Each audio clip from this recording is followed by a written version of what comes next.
मुल्तान वादी सिंध का मरकज़ी और दुनिया का हरदम आबाद कदीम तरीन शहर है। इसके चारों तरफ सराइकी खित्ते में सैकड़ों बरसों के कदीमी आसार अब तक इस खित्ते की करामत की गवाही देते हैं, मगर इस गवाही की तहकीक और जांच परत की ज़रूरत है। इसी बात को मद्देनज़र रखते हुए इस खित्ते के सबसे बड़े और मोतबर तलीमी इदारे बहाउद्दीन ज़करिया यूनिवर्सिटी मुल्तान में सराइकी एरिया स्टडी सेंटर की बुनियाद रखी है।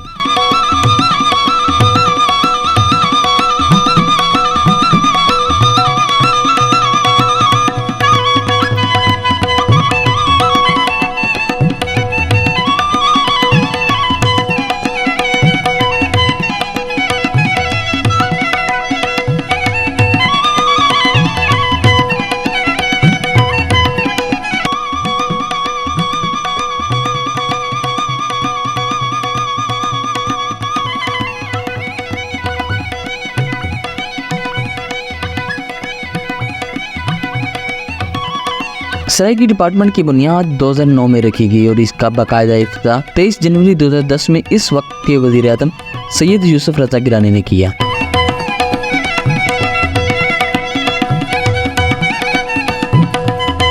जहाँ तक सराइकी एरिया रिसर्च सेंटर की तारीख की बात है तो पहले ये रिसर्च सेंटर था। 2001 में ये सराइकी रिसर्च सेंटर था।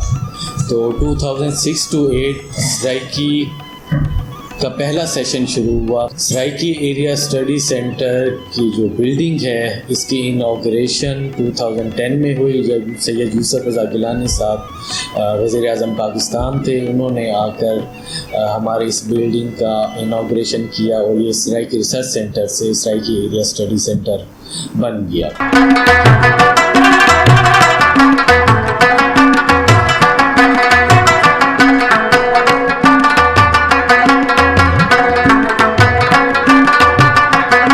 सकाफ़ती अजायबघर इस इदारे की अहम पहचान है, जो यहाँ आने वाली अहम गैर मुल्की शख्सियात, अहले इल्म फ़न और तालिब इल्म सराइकी वसेबी सकाफ़त और इसकी तारीखी अहमियत से आगाह होते हैं, क्योंकि इन्हें यहाँ सराइकी खित्ते की सदियों पुरानी रवायती दस्तकारियों, फ़नून के नुमाइंदा नमूनों और आसार कदीमा के चंद नक़ूश देखने को मिलते हैं। ये हमारी सिर्फ ये नहीं, खित्ते की हमारी यूनिवर्सिटी की भी पहचान है और बड़े बड़े यहाँ पर स्कॉलर्स आते हैं, विज़िटर्स आते हैं, फॉरेनर्स आते हैं, हमारे इस म्यूज़ियम को जो है विज़िट करते हैं। यहाँ जो है आपको हमारी जो सराइकी खित्ते की जो सकाफ़त है उसकी सुंजान जो है वो एक एक चीज़ आपको यहाँ पर देखने को मिलेगी। कोशिश हमारी ये होती है कि जो हमारे बुज़ुर्गान थे, दादाजी, दादियाँ, नानी जी, वो जो चीज़ें यूज़ में करते थे जो आजकल हमारे जो है रोज़मर्रा की लाइफ में नहीं है, उन चीज़ों को भी हम प्रिजर्व करें। सराइकी एरिया स्टडी सेंटर की बिल्डिंग की बात की जाए तो इसको सराइकी कल्चर के पेश नज़र इख्तियार किया गया है। इस बिल्डिंग में नीले रंग की कसरत सराइकी खित्ते की पहचान है।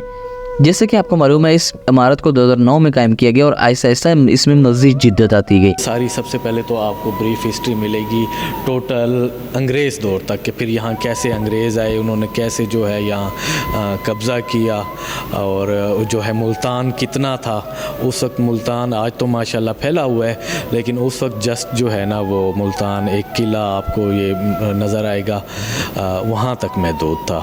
फिर इसमें जो है चूँकि मुल्तान जो है एक सराइकी खित्ता है, सराइकी खित्ते में है, सराइकी सकाफ़त के हवाले से यहाँ आपको जो है इसकी जो छत आप देख रहे हैं ये सारा जो है मोस्टली सारा हाथ का पेंट किया हुआ है, ये कोई छापा नहीं है। तो ये आपको ब्लू पोइट्री का काम दिखेगा। इसी तरह यहाँ हमारी सराइकी अजरक है जो हमारी जो है सराइकी सकाफ़त की पहचान है वो रखी गई है।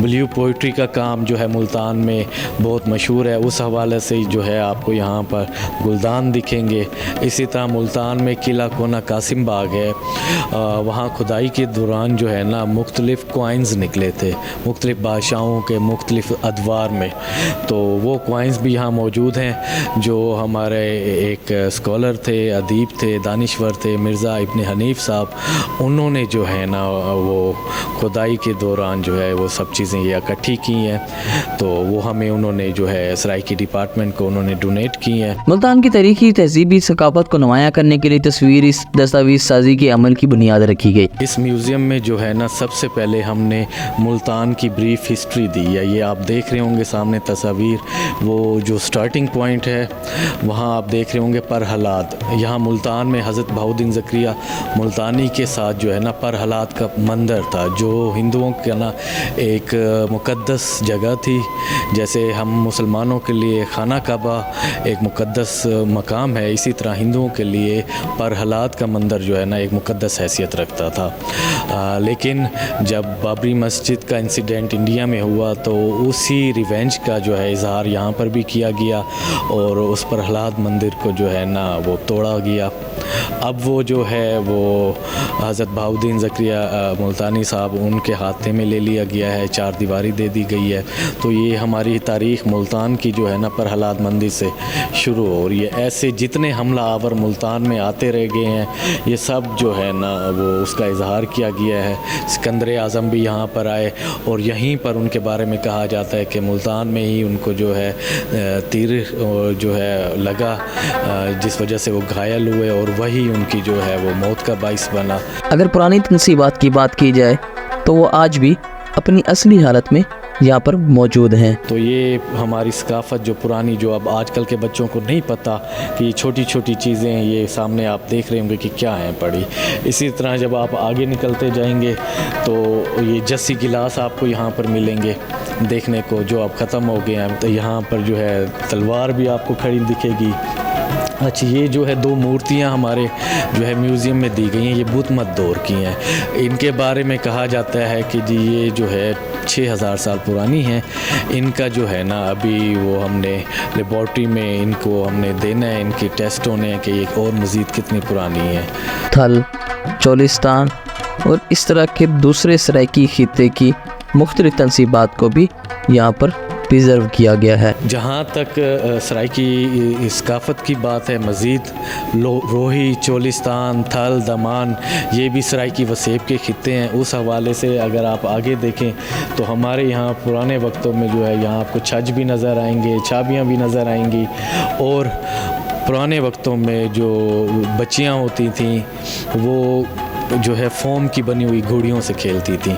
तो वो घोड़ियाँ भी यहाँ पड़ी हुई हैं। मुल्तानी खुस्सा यहाँ मशहूर है, वो खुस्से भी रखे गए हैं जो हमारी यहाँ की सकाफ़त को रिप्रेजेंट करते हैं। गुत्ते हैं, चोलियाँ हैं पड़ी जो चोलिस्तान में ख़वातीन जो है अपना ड्रेस के तौर पे वो इस्तेमाल करती हैं। चूड़ियाँ रखी गई हैं, चांदी का जेवर है। तो ऐसे और इसी तरह किला कोनन कासिम बाग से जो है खुदाई के दौरान जो है वो गोले भी निकले जो अंग्रेज़ दौर के हैं, जो जंग के दौरान इस्तेमाल होते थे। सराइकी स्टडी सेंटर में एक बड़ी लाइब्रेरी है जिसमें ज़ुबान व अदब, सकाफ़त, तारीख़, असारियात, लिसानियात और अस्टोरियात के अलावा दीगर मज़ामीन की उर्दू, सराइकी, पंजाबी, सिंधी, हिंदी और अंग्रेज़ी ज़ुबानों में 14,000 से ज़ायद कुतुब और जराइद मौजूद हैं। इस लाइब्रेरी में 2 सेक्शन मौजूद हैं। पहला है जनरल सेक्शन, दूसरा है मुमताज़ सोमरू सेक्शन। ख़ास तौर पे मियाँ मुमताज़ सोमरू के ख़ानदान की तरफ से अतिया करदा इस लाइब्रेरी के मुमताज़ सोमरू सेक्शन में 2335 किताबें और जराइद मौजूद हैं। लाइब्रेरी के कुछ दूसरे हिस्से में अतीक फ़िक्री, डॉक्टर महर अब्दुल हक, कुदरतुल्लाह शहाब और वली मोहम्मद वाजिद के सेक्शंस मौजूद हैं। सराइकी दे विच जिहड़े डिपार्टमेंट बने, इहदा अहम गल है कि सराइकी खित्ते दे जिहड़े मुमताज़ लोगन या जिहड़े आलिम लोगन, दानिश्वर लोगन, उन्होंने अपने ज़ाती कुतुब खाने दे जिहड़े किताबां वो सराइकी को खित्ते को अतिया कीते। ये सारी लाइब्रेरी दे विच एक तो ज़ाती वो लाइब्रेरियां बनदे जिहड़े यूनिवर्सिटी खुद अपने ग्रांट्स देने, उन्हें नाल एक लाइब्रेरी वही बिल्ड कर गिंदे हुए। हर शोबे एक लाइब्रेरी होंदी है।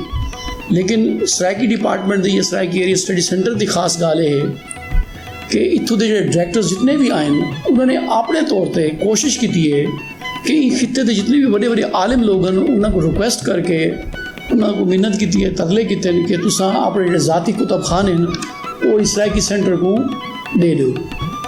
तो उनके सब तो पहला नाम मियाँ मुमताज़ सोमरू दा है, जो मुल्तान खित्ते के बहुत ही बड़े आलिम हैं और उन्होंने को हिस्ट्री का, तारीख का या सराइकी ज़बान के हवाले नाल बेशुमार खजाना मौजूद है। उन्होंने अपने किताबां कई हज़ारों की तादाद है जिन्हें उन्होंने सारी लाइब्रेरी को दिते। और खाली ये नहीं कि उन्होंने अपने वो किताबां सब कुछ लिखन, उन्होंने जेड़े मियाँ मुमताज़ सुमरो के भांजे हैं मियाँ नियाज सुमरो साहब, उन्होंने भी वक्तन फवक्तन और हर साल दे विच एंड उत्ते कुछ ना कुछ नवे लेटेस्ट किताबां ने वो खरीद के देने। इवें ही मैं ढेर सारे डॉक्टर मार अब्दुल हक सही दी किताबां सराकी दे बहुत बड़े आलिम हैं पाकिस्तान जिन्हें चंद लोगों ने पहले PhD की है, उन्होंने लोगों जो शुमार है, उन्होंने किताबां भी इतना मौजूद हैं। उस्ताद फिदा हुसैन गारी दी किताबां हैं, सारे हनीफ चौधरी साहब पंजाबी दे बहुत बड़े स्कॉलर हैं, उन्होंने भी अपने किताबां इतना दिते और फिदा हुसैन गारी भी एक एक्टिविस्ट हैं, उन्होंने किताबां हैं पे इवें बेशुमार डॉक्टर अमीन जड़े हुण भी मौजूद हैं फलसफे के बहुत बड़े उस्ताद हैं, उन्होंने भी अपने ज़ाती कुतबखाने की किताबां लाइब्रेरी लीती जिंदी वजह नाल सराइकी का जो कुतबखाना है एक बहुत ही वसी अपने टॉपिक पे बेशुमार ही किताबां मौजूद हैं। अगर मेरी नज़र से देखा जाए तो ये इमारत खूबसूरती में अपनी मिसाल आप है। इसकी सब्ज़ गुंबद नुमा इमारत इस डिपार्टमेंट को बाकियों से मुनफरिद बनाती है। ये जो हमारा जो है बिल्डिंग है सराइकी स्टडी सेंटर, बेसिकली हमने इसको थोड़ा जो है मुख्तलिफ इस वजह से भी है कि मुल्तान जो है ये औलिया की धरती कहलाई जाती है। यहाँ आपको मुख्तलिफ औलिया कराम के मज़ार दिखेंगे। तो जो ये सराइकी खित्ता है पूरा एक सराइकी बेल्ट है जनूबी पंजाब, तो उसको रिप्रेजेंट करने के लिए ना थोड़ी सी जो हमने हमारी ये बिल्डिंग का डिज़ाइन है उसको जो है ना एक मुल्तानी टच दी है। इसमें जो है आप जब एंटर होंगे तो आपको ब्लू पोइट्री का काम भी दिखेगा, काशी का नकाशी का काम भी दिखेगा, क्योंकि ये है सराइकी एरिया स्टडी सेंटर। इसने पूरे सराइकी बेल्ट को सराइकी एरिया को कवर करना है, उसकी नुमाइंदगी कर रहे हैं। जैसे कि आप जानते हैं कि सराइकी का शोबा 2010 में कायम हुआ और कामयाबी से काम कर रहा है। सराइकी एरिया स्टडी सेंटर मज़ीद कई मनसूबों पर काम करने जा रहा है, जिसमें महकमा आसार कदीमा, शोबा सकाफ़ती इल्म, पोस्ट कॉलोनियल स्टडीज़ का शोबा और इसके अलावा मज़ीद तहकीकी प्रोग्राम चलाने का इरादा रखते हैं। हम यहाँ पर अपने रिसर्च प्रोजेक्ट्स करवाते हैं जो HEC के जो है हम उनके ज़ेरे साया जो है वो बच्चों को भी हम रिसर्च प्रोजेक्ट्स देते हैं। सराइकी खित्ते का फ़न, ज़ुबान और अदब जो पाकिस्तानी माशरे में समाजी और सकाफ़ती ताल्लुकात, रवादारी और अमन को मजबूत कर सकता है। Saraiki area study centre Bahauddin Zakaria university Multan में ही नहीं बल्कि सराइकी वसेब और पूरे पाकिस्तान में एक अहम इल्मी और सकाफ़ती मरकज़ साबित होगी।